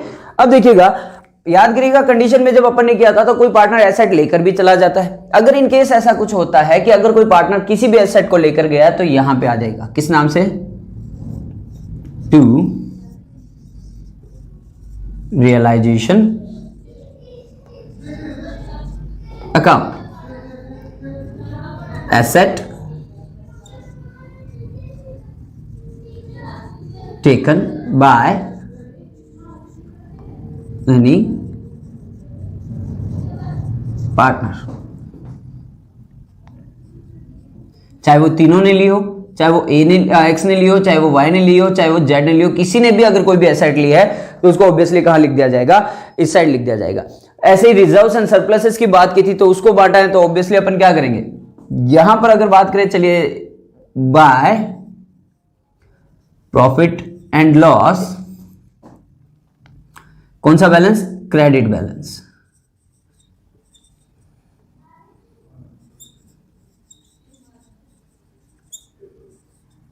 प्रॉफिट एंड लॉस का कोई क्रेडिट बैलेंस है तो ऑब्वियसली यहां आ जाएगा। और प्रॉफिट एंड लॉस का क्रेडिट बैलेंस का मतलब क्या होता है, प्रॉफिट है, अगर कोई लॉस दिया हुआ है प्रॉफिट एंड लॉस में तो कहां आ जाएगा, इस साइड में, to P and L account. कौन सा बैलेंस, डेबिट बैलेंस।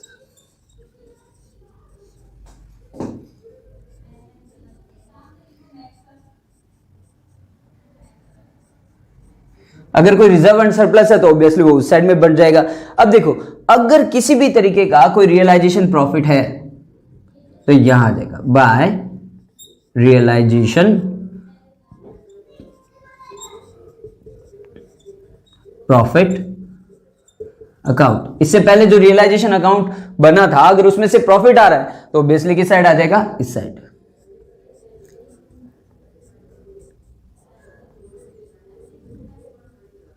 और अगर उसमें से लॉस आ रहा है तो इस साइड लिख देंगे अपन, टू रियलाइजेशन लॉस अकाउंट।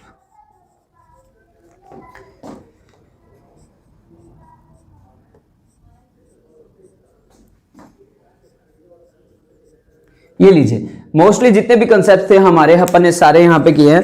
देखिएगा सबसे पहले अपन ने क्या लिखा, कैपिटल बैलेंस लिया बाय बैलेंस ब्रॉट डाउन से, ओपनिंग बैलेंस ध्यान रखिएगा। हमने करंट बैलेंस देखा, अगर लायबिलिटी ध्यान रखिएगा ये कौन सी साइड के रहेंगे, लायबिलिटी साइड के रहेंगे। अगर कोई एसेट साइड का ओपनिंग बैलेंस है तो उसको टू बैलेंस ब्रॉट डाउन, अगर कोई एसेट साइड का करंट बैलेंस है तो ऑब्वियसली टू करंट अकाउंट। फिर यहां हमने देखा था रियलाइजेशन अकाउंट, अगर कोई लायबिलिटी पेड की है किसी पार्टनर ने तो उसको यहां पे लिख देंगे। अगर किसी भी पार्टनर ने कोई एसेट लेकर गया है या किसी भी पार्टनर ने कोई एसेट खरीदी है हमारी फॉर्म में से तो उसको यहां लिख दिया जाएगा। अगर प्रॉफिट एंड लॉस का क्रेडिट बैलेंस है तो उसको बांट देंगे, अगर प्रॉफिट एंड लॉस का डेबिट बैलेंस है तो भी बांट देंगे, रिजर्व एंड सरप्लस है तो भी उनको ऐसे ही बांटा जाएगा। जो इससे ठीक पहले रियलाइजेशन अकाउंट बनाकर आए हैं, अगर रियलाइजेशन अकाउंट में प्रॉफिट आ रहा है तो ऑब्वियसली यहां बांटेंगे और अगर लॉस आ रहा है तो डेबिट साइड में बांट देंगे। छोटा सा कंसेप्ट था, बस इतना ही करना है पार्टनर्स कैपिटल में, इसके अलावा आपको कुछ भी नहीं करना। अब फर्क निकाल लीजिए, उस साइड का टोटल करिए और इस साइड का टोटल करिए। अगर इस साइड का टोटल ज्यादा आ रहा है और यहां पर कम आ रहा है तो अपन क्या करेंगे, टू बैंक अकाउंट।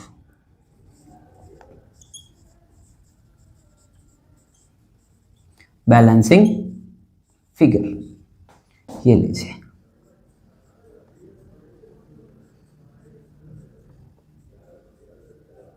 और अगर इस साइड का बैलेंस ज्यादा आ रहा है, इस साइड का टोटल ज्यादा आ रहा है और क्रेडिट साइड का टोटल कम आ रहा है, तो अपन क्या करेंगे, इस साइड लिख देंगे बाय बैंक,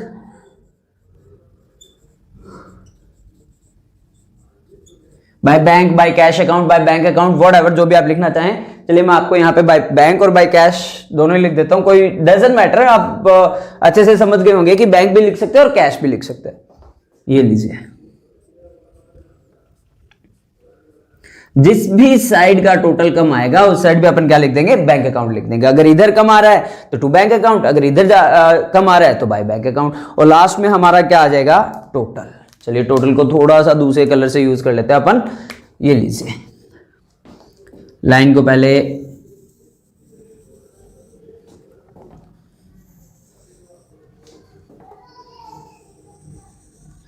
और इसके बाद हम हमारा कर लेंगे टोटल।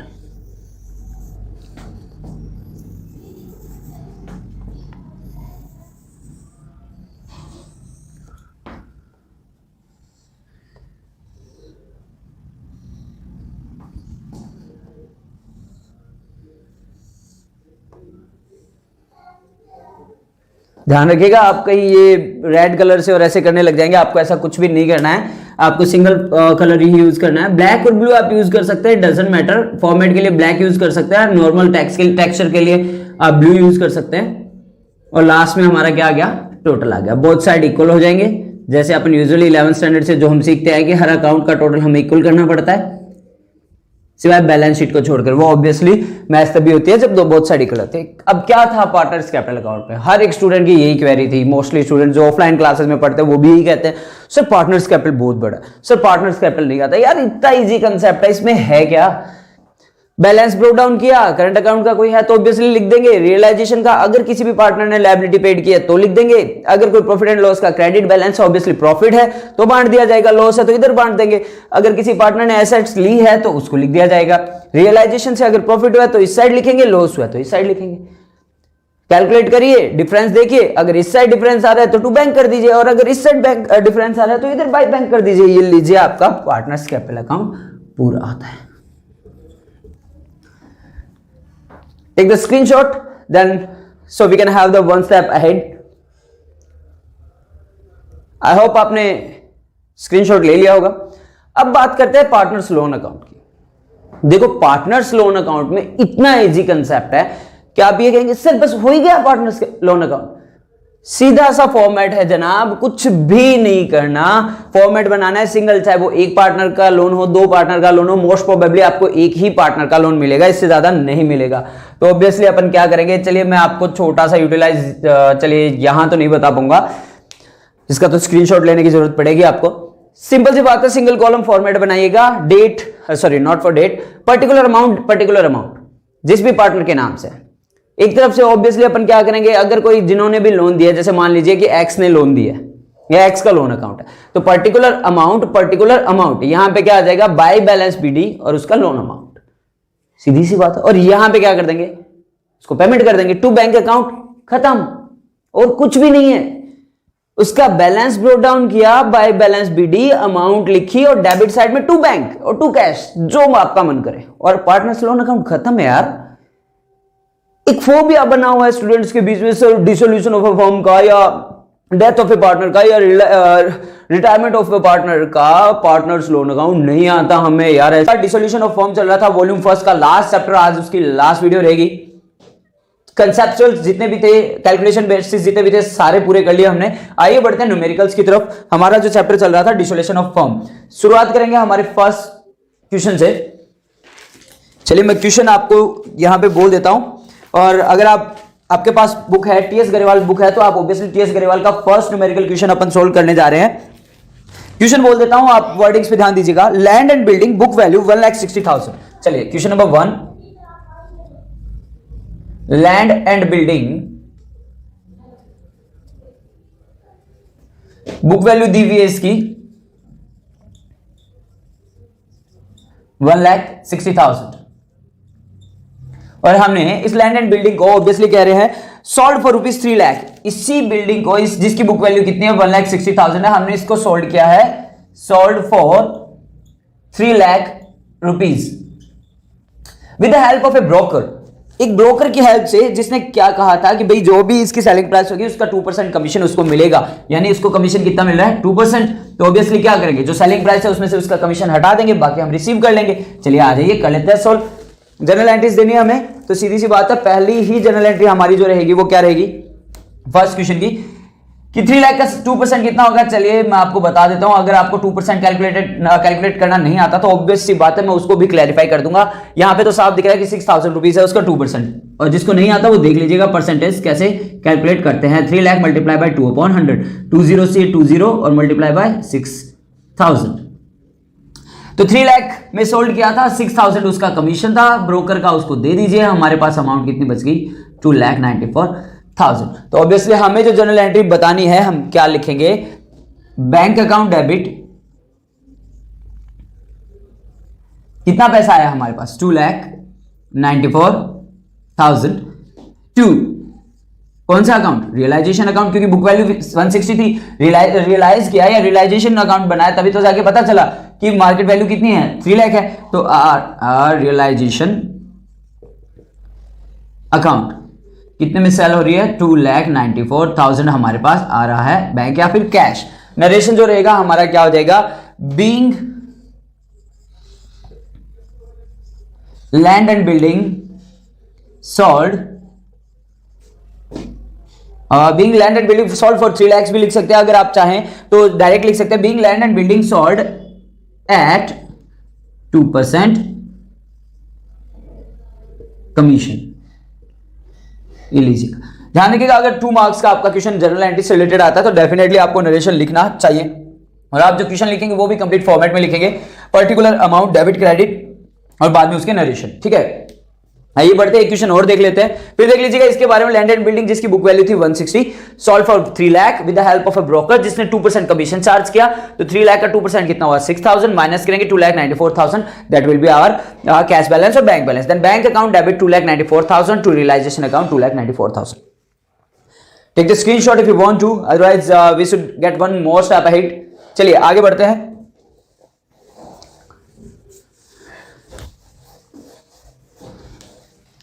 थोड़ा सा टिपिकल क्वेश्चन ले लेते हैं। चलिए हम बढ़ते हैं क्वेश्चन नंबर 4 की तरफ, कि pass necessary journal entries for the following transactions. हमारा ट्रांजैक्शन दिया हुआ है, realisation expenses of ₹10,000 were to be made by Mohan a partner but were paid by the firm. याद करिएगा लास्ट क्लास में हमने एक चीज देखी थी कि रियलाइजेशन एक्सपेंसेस बोर्न बाय, फिर उसमें क्या था, बोर्न बाय फर्म और बोर्न बाय पार्टनर, फिर बोर्न बाय फर्म था but paid by partner and paid by firm, ये चीज देखी थी। यहां पर borne by firm and paid by borne by partner, then उसके बाद हमने देखा था कि पेड बाय फर्म और पेड बाय पार्टनर। तो उसी से रिलेटेड पहला जनरल एंट्री हमारी 4th क्वेश्चन की, realisation expenses of 10,000 were to be made by Mohan a partner were paid by the firm. यानी कि सीधी सी बात है, देखिएगा realisation expenses of 10,000 were to be made, यानी यहां पे खर्चा है, जो रियलाइजेशन एक्सपेंसेस है वो किसे पे करना है, मोहन को पे करना है, मोहन रिस्पॉन्सिबल है वो पे करने के लिए। लेकिन यहां पर पे कौन कर रही है, फर्म पे कर रही है, तो ऑब्वियसली क्या करें,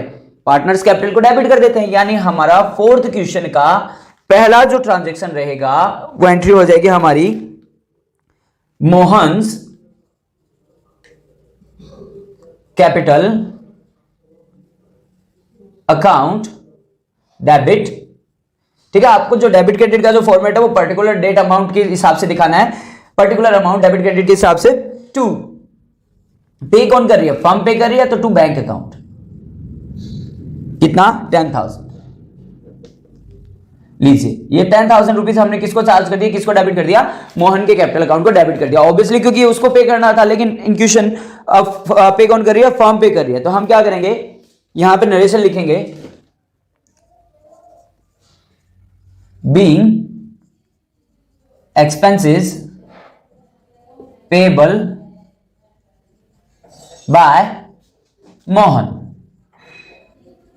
कि भाई खर्चे चुकाने किसको थे, मोहन को, लेकिन चुका दिए किसने, फर्म ने। तो ऑब्वियसली मोहन के कैपिटल को डेबिट कर देंगे, क्योंकि जब भी हिसाब किया जाएगा या partners sorry for that partners capital account बनाएगा तो हमने डेबिट कर दिया, इसको उनमें से डिडक्ट कर लिया जाएगा। नेक्स्ट ट्रांजैक्शन की तरफ बढ़ते हैं। सॉरी, नेक्स्ट ट्रांजैक्शन है हमारा, Mahesh a partner was paid remuneration of ₹25,000 and he was to meet all expenses. यानी कि महेश को 25,000 रुपीज का रिम्यूनरेशन डिसाइड किया गया था फर्म के द्वारा और वही सारे खर्चे करेगा, तो ऑब्वियसली वो 25,000 किसको मिलेगा, महेश को मिलेगा। तो फोर्थ क्वेश्चन की सेकंड एंट्री यानी बी पॉइंट हमारा हो जाएगा रियलाइजेशन। आप एक्सपेंसेस भी लिख सकते हैं, रियलाइजेशन अकाउंट भी डाल सकते हैं, बट लिख दीजिए realisation expenses account debit to.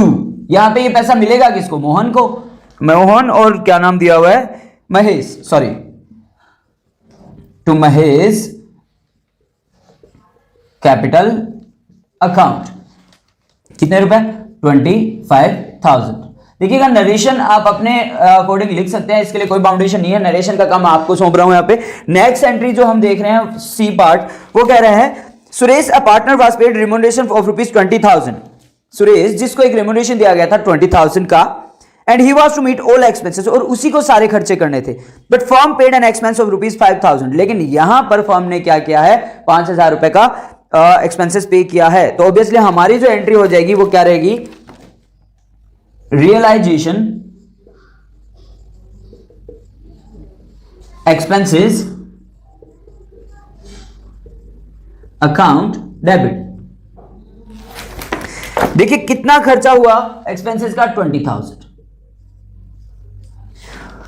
और ये कहा गया था कि ये सारा का सारा खर्चा, रिम्यूनरेशन का खर्चा, जो रिम्यूनरेशन का 20,000 हो रहा है वो करेगा कौन, सारा का सारा सुरेश करेगा, और उसको पैसा भी दिया जाना था। लेकिन यहां पर फर्म ने क्या कर दिया, 5,000 रुपए खुद अपने बैंक अकाउंट से पे कर दिए। तो ऑब्वियसली अपन यहां पे क्या कर देते हैं, 2, और बाकी के जो 15,000 है वो कौन बियर करेगा, जो सुरेश है जिसको रिम्यूनरेशन देने का प्रॉमिस किया गया वो बियर करेगा। तो अपन क्या लिख दें, टू सुरेश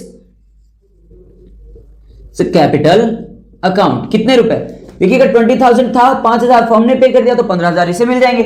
और यहां पे क्या लिख देते हैं, टू बैंक अकाउंट 5,000। ये लीजिए 20,000 का एक्सपेंसेस था, 15,000 सुरेश को मिलने हैं क्योंकि फर्म 5,000 रुपए पहले ही पे कर चुकी है, तो ऑब्वियसली सुरेश को कितने मिल जाएंगे, 15,000 रुपीज। ये था हमारा multipurpose entry system. Fourth question अपन ने किया। इसके बाद अगर अपन बढ़ेंगे तो एक न्यूमेरिकल, बड़े न्यूमेरिकल की तरफ बढ़ेंगे जिसमें रियलाइजेशन अकाउंट भी हम देखेंगे। Take the screenshot and come to the question number, चलिए जहां पर रियलाइजेशन अकाउंट स्टार्ट हो रहा है, question number 19, page number 8.51 of your TS Grewal's book. The chapter belongs to dissolution of partnership form. I hope you have taken the screenshot. मैं इसे rough कर देता हूं अब। चलिए फॉर्मेट बना लेते हैं हम।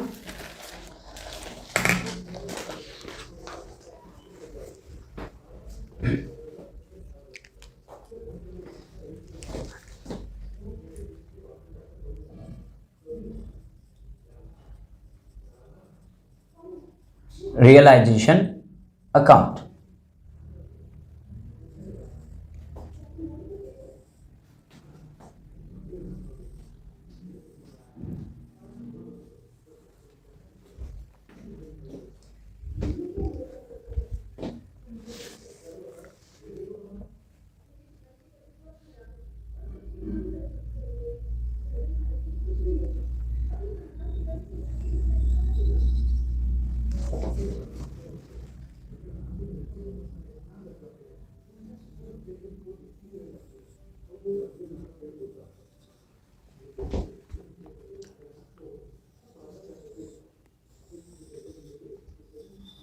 ये लीजिए हमारा फॉर्मेट तैयार है।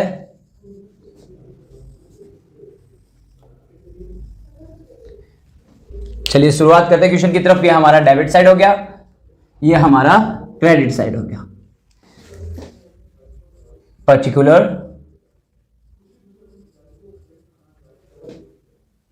Amount, then particular, then amount. चलिए आगे बढ़ते हैं, क्वेश्चन की शुरुआत करते हैं। Question number 19। अगर आपको इस क्वेश्चन की फोटो चाहिए तो definitely I will also upload this photo on my Instagram account. My Instagram account is vipinverma.111। ठीक है, तो आप मुझे वहां पर भी फॉलो कर सकते हैं। चलिए शुरुआत करते हैं। क्वेश्चन एक बार मैं पढ़ देता हूं। Ramesh and Umesh were partners in a firm sharing profit in the ratio of their capital on 31st March 2013।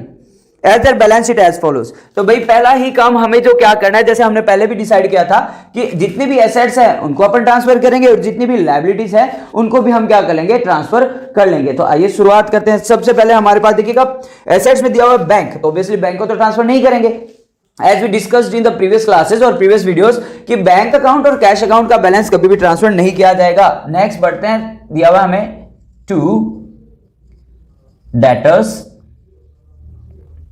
Account या टू डेटर्स कितना 2,40,000। चलिए सीधा लिख देते हैं टू डेटर्स 2,40,000 आ जाइए।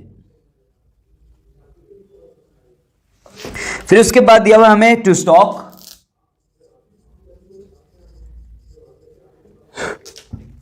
1,30,000। टू फर्नीचर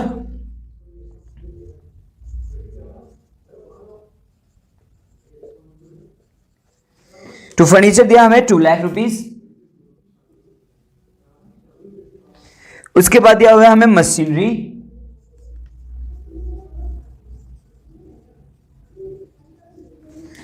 दिया हुआ हमें 9,30,000। लीजिए सबसे पहले हमने डेटर्स लिया, डेटर्स को हमने पिक किया, उसके बाद हमने स्टॉक लिया, फिर हमने फर्नीचर लिया, फिर उसके बाद मशीनरी हमने यहां पे पिकअप कर दिया है। अब देखिएगा आगे बढ़ते हैं। देखिएगा एक चीज और दी हुई है, Umesh current account. Current account का बैलेंस है तो ऑब्वियसली करंट अकाउंट के बैलेंस को अपन नहीं लेंगे। लीजिए मैं इसको थोड़ा सा सही लिख देता हूं 9,30,000 और फिर ये दिया हुआ है इसके सामने 2 लाख रुपीस।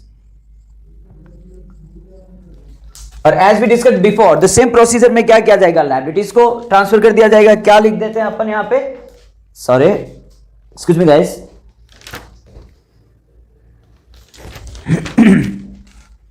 आइए अगर बात करते हैं लायबिलिटीज साइड की तो सबसे पहले हम लिख देते हैं हम यहां पर बाय क्रेडिटर्स। क्रेडिटर्स का बैलेंस हमें दिया हुआ है 1,70,000 1,70,000। अगर आपको टैक्स छोटे लग रहे हैं तो ऑब्वियसली मैं थोड़ा सा बड़ा लिख देता हूं 2,40,000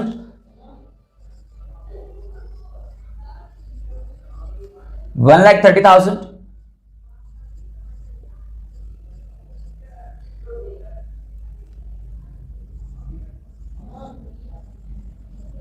और 9,30,000।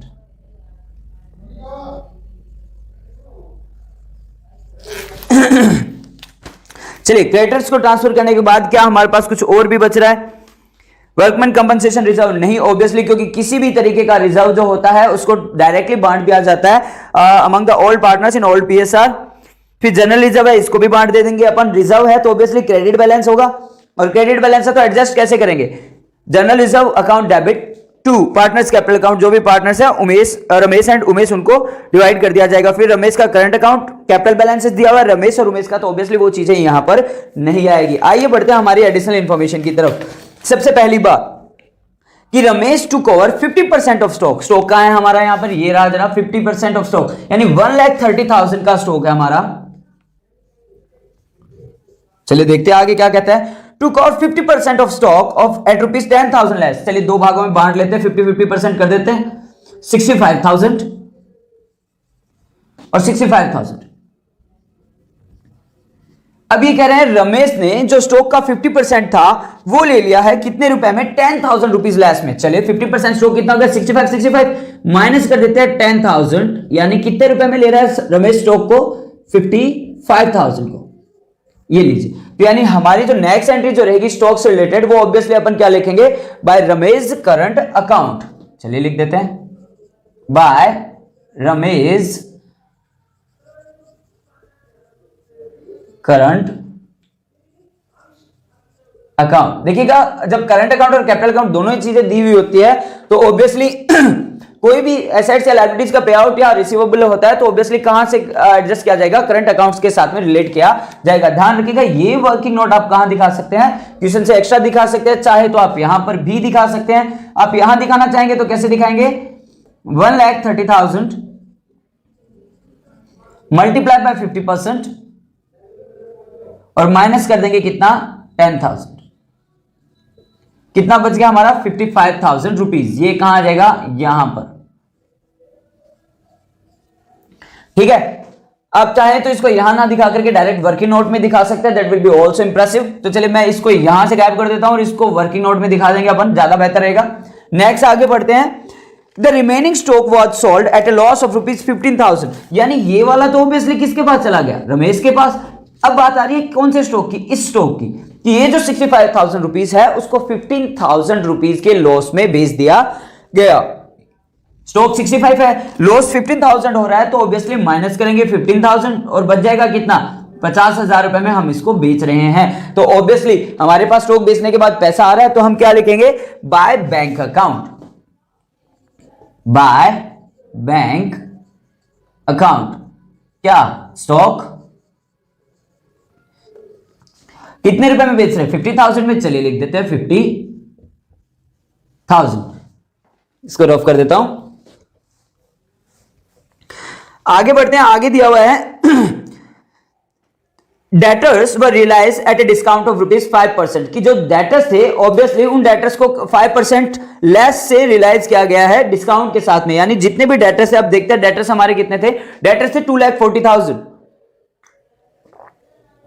कि भाई 2,40,000 रुपए के डेटर थे, तो इन्होंने जब पैसा दिया तो इनको हमने डिस्काउंट दे दिया था 5%। तो आइए पैसा रिसीव कर लेते हैं बाय बैंक अकाउंट।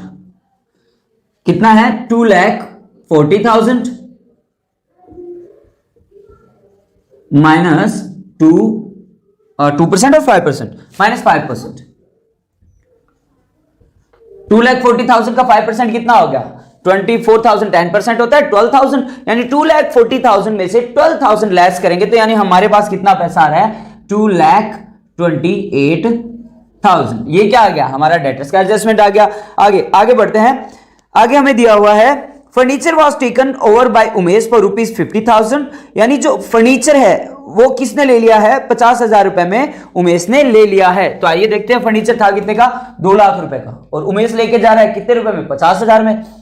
तो काफी ज्यादा नुकसान हो गया। भाई क्या करना है, हो गया तो हो गया, जिसने जितने में लिया लिख दो यहां पे, बाय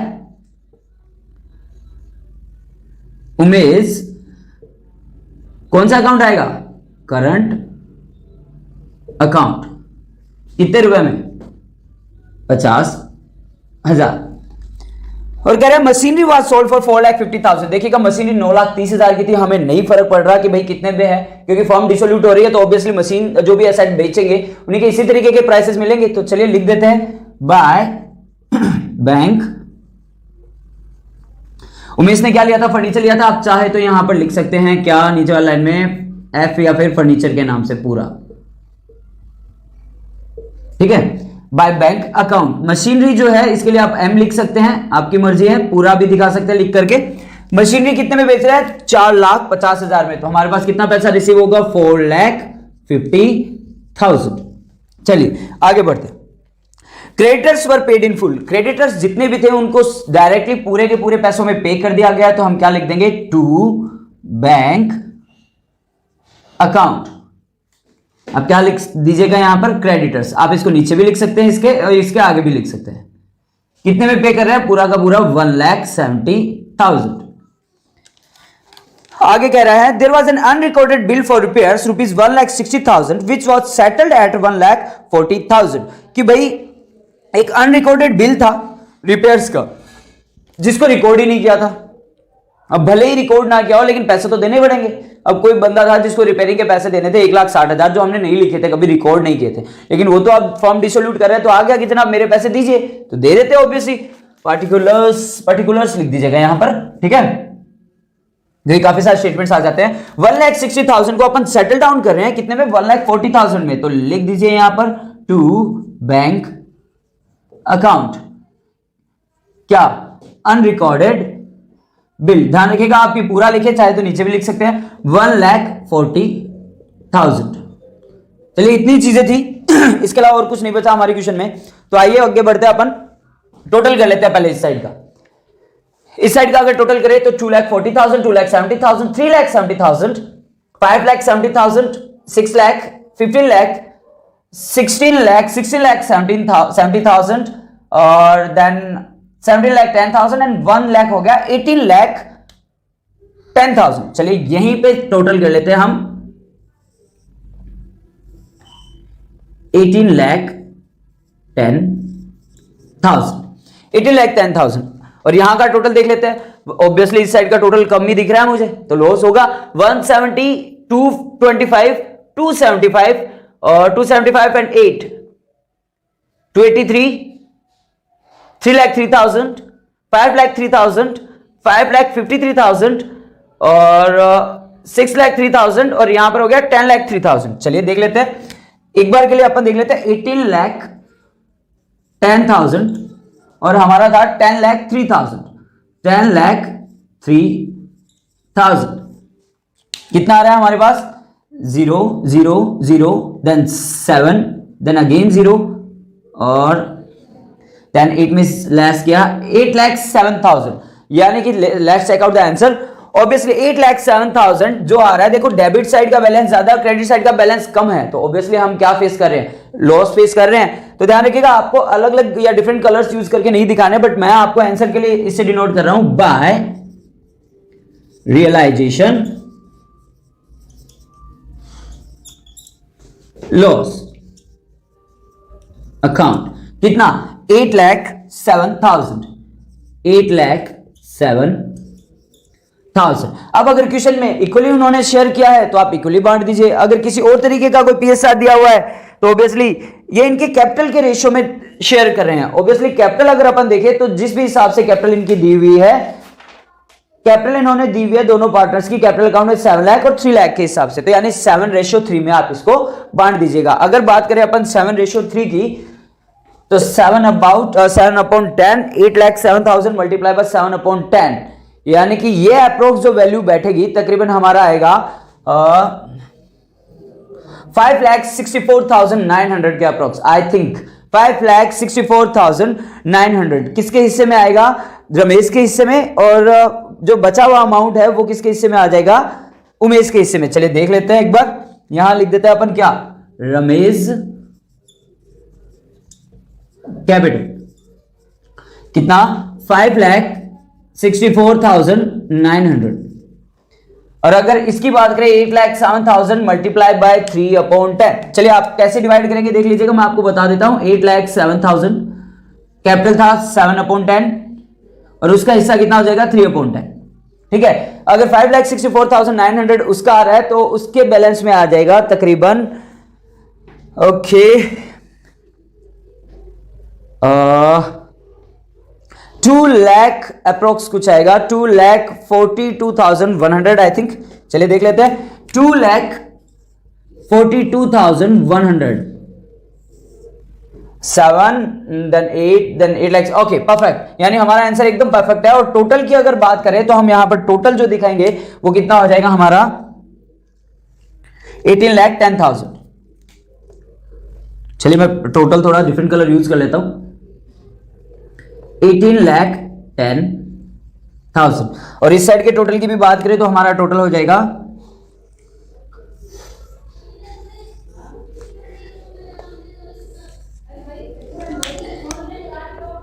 18,10,000।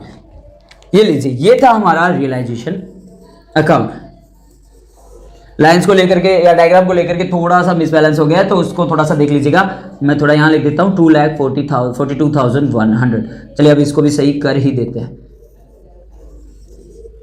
ये लीजिए, ये जितना भी कैपिटल वगैरह का जो भी हम दिखा रहे हैं, ऑब्वियसली आप उसको वर्किंग नोट में दिखाइएगा, so your question will look impressive और एग्जामिनर जो होगा उसको भी काफी ज्यादा इंप्रेसिव लगेगा।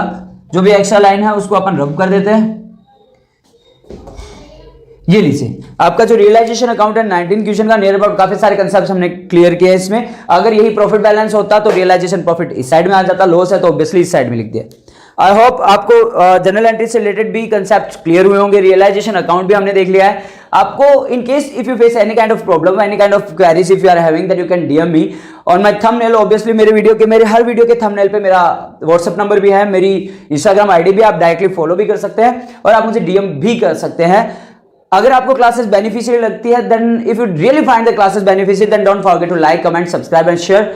And thanks a lot, stay updated. जैसे ही रिजल्ट अपलोड होता है या फिर कोई भी फर्दर अपडेट्स आते हैं, आई विल इन्फॉर्म और I will update that information on our channel. So stay connected, have a great day, thanks a lot.